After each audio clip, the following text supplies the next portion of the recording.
دوستو کبھی میں سوچتا ہوں کہ ہمارا ملک کتنا خوبصورت ملک ہے اور ہم کتنے خوش نصیب ہیں ایک اینگل سے. ایسا ملک جہاں پہ پہاڑ ہیں، جہاں پہ میدان ہیں، جہاں پہ صحرا ہیں، جہاں پہ سمندر ہیں.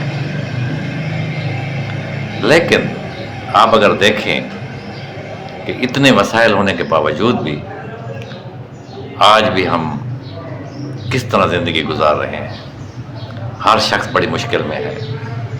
نہ تعلیم کی سہولت ہے، نہ علاج کی سہولت ہے، نہ انصاف کی سہولت ہے. پتہ ہے سر دوستو اس کے پیچھے وجہ کیا ہے کہ ہمیں ایسا بنا دیا گیا ہے یا ہم ایسے ہی ہیں کہ ہماری ملک کی سرحدیں ہماری ذات کی سرحدوں پہ آ کے ختم ہو جاتی ہیں.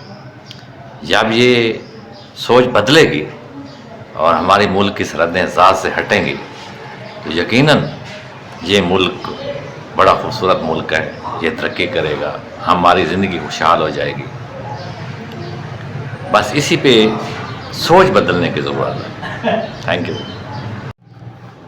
میں نہیں، ہم نے ہم بن کے سوچنا ہے.